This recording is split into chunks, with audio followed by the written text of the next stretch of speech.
Good morning, student. This is your SST class. Today, I will start a new chapter in civics, understanding diversity. In this chapter, we will read about the diversity aspect of human beings, diversity in India, historical and geographical factor contributing toward diversity, Jawaharlal Nehru's perspective on diversity in India, unity in diversity. Okay.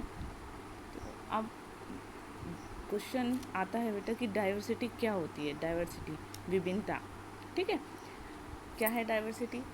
Peoples with different physical appearance, religious belief and practice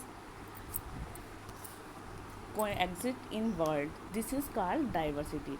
यानी हमारे world में बहुत सारी अलग अलग तरह की religions हैं, अलग अलग तरह के बिलीव्स हैं, प्रैक्टिस हैं, तो इसको ही डाइवर्सिटी कहते हैं, ठीक है।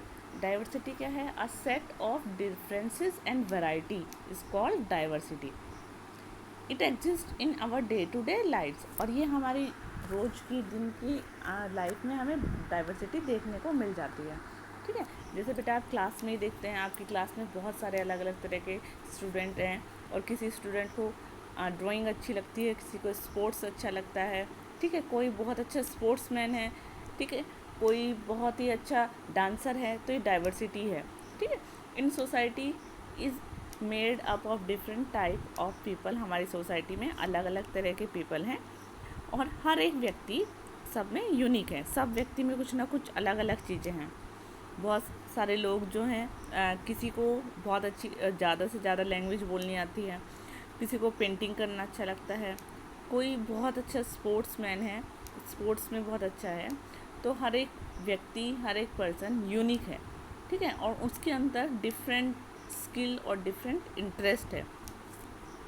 This difference need to be appreciated, और ये जो डिफरेंस है ये हमें अप्रिशिएट करना चाहिए, उनको आगे बढ़ाना चाहिए, ठीक है।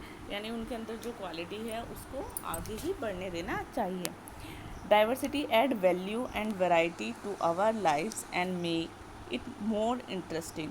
डाइवर्सिटी हमारी लाइफ में वैल्यू लेकर आती है, वैरायटी ऐड करती है, और ये हमारी लाइफ को बहुत ज़्यादा इंटरेस्टिंग बनाती है। ओके स्टूडेंट्स, अब है डाइवर्सिटी इन इंडिया। भारत में कितने तरह की डाइवर्सिटी है? India is one of the most populous country of the world. आपको पता है कि जो इंडिया है वो संसार में मोस्ट पॉपुलस कंट्रीज़ में आता है। कितने नंबर पर आता है ये? सेकंड नंबर पर आता है हमारा पॉपुलस कंट्री में। फर्स्ट नंबर पर China. People with diverse culture, religious background live here, और यहाँ पर अलग अलग तरह के कल्चर को अपनाने वाले, अलग अलग रिलीजन्स को मानने वाले लोग रहते हैं। It is a land of geographical and cultural diversity, और हमारे इंडिया क्या है? ये एक लैंड है जहाँ पर हमें जोग्राफिकल और कल्चरल, सांस्कृतिक डाइवर्सिटी और भौगोलिक डाइवर्सिटी, विभिन्नताएँ दोनों तरीके से देखने को मिलती हैं, ठीक है। ओके स्टूडेंट्स, नेक्स्ट आता है रिलीजियस डाइवर्सिटी। रिलीजियस डाइवर्सिटी क्या होती है? यानी हमारे धार्मिक विभिन्नताएँ। आपको पता है कि बेटा इंडिया में बहुत सारे धर्म को मानने वाले लोग हैं। Hinduism, Islam, Christianity and Sikhism are all some of main religious existing in India.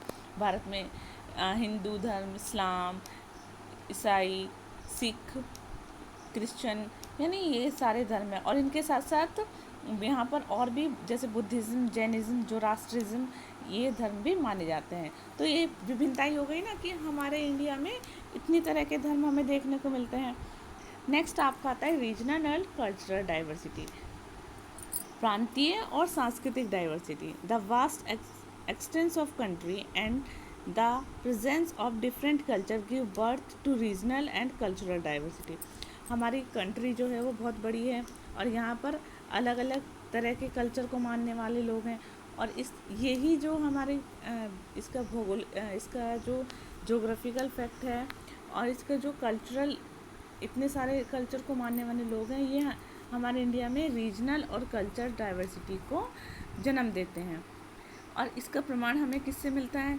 आप ही देख सकते हैं बेटा कि हमारे इंडिया में अलग अलग तरह के लोग जो हैं अलग अलग तरह के लोग हैं, उनकी सबकी फूड हैबिट अलग है, उनकी ड्रेसिंग स्टाइल अलग है, यानी कोई सूट पहनता है, कोई साड़ी पहनता है, ठीक है, और कहीं पर लहंगा चोली पहना जाता है। Different types of food habit उनकी हैं। किसी को चावल अच्छे मतलब चावल खाना अच्छा लगता है, किसी को रोटी अच्छी लगती है, ठीक है। तो इस तरह की फूड हैबिट भी सबकी अलग अलग है।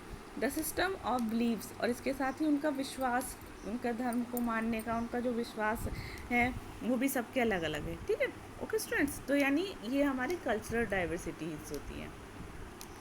नेक्स्ट आता है लिंग्विस्टिक डाइवर्सिटी। लिंग्विस्टिक यानी भाषा के आधार पर डाइवर्सिटी। इंडिया में बहुत सारे अलग अलग तरह की लैंग्वेज बोली जाती हैं। मोर देन 80 लैंग्वेज, यहाँ पर कितनी है, 800 से ज़्यादा लैंग्वेज हैं, और 2000 डेलीगेट्स आर स्पोकन। और जो लोकल बोली जो होती है उनकी, यानी किसी भी रीजन की जो बोली होती है लोकल भाषा में बोले जाने वाली, वो उनकी हमारे इंडिया में लगभग 2000 के करीब है। और लेकिन इतने 800 लैंग्वेज के बावजूद हमारे कॉन्स्टिट्यूशन में ओनली 22 लैंग्वेजेस को ही जो है ऑफिशियल लैंग्वेज माना गया है।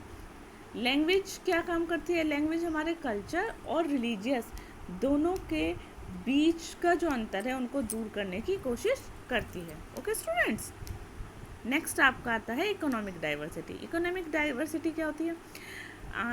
जो इकोनॉमी है वो डाइवर्सिटी में बहुत इंपॉर्टेंट रोल प्ले करती है। The unequal distribution of wealth has led to its concentration in the hand of few individual. जो हमारा अनइक्वल डिस्ट्रीब्यूशन है वेल्थ का, यानी जो बहुत अमीर और गरीब हैं, तो उसकी वजह से क्या होगा, किसी के पास बहुत पैसा है, किसी के पास बिल्कुल भी पैसा नहीं है।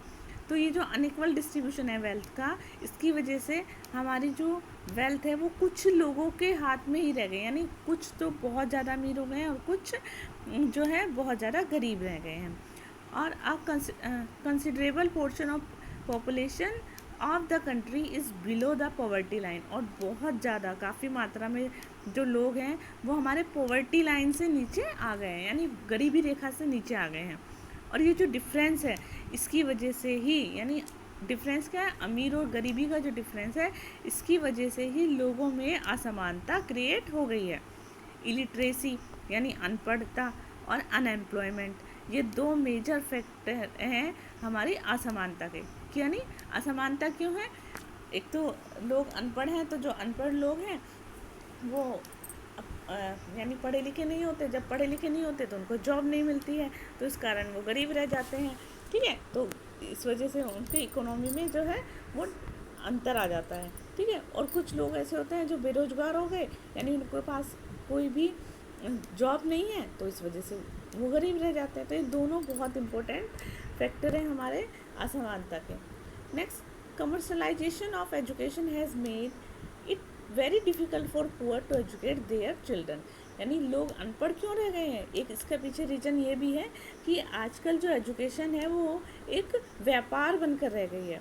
तो गरीब लोगों के लिए अपने बच्चों को पढ़ाना बहुत ज़्यादा मुश्किल हो गया है। यानी गरीब लोग हैं तो वो इतने महंगे स्कूल में फ़ीस कैसे दे पाएंगे, ठीक है।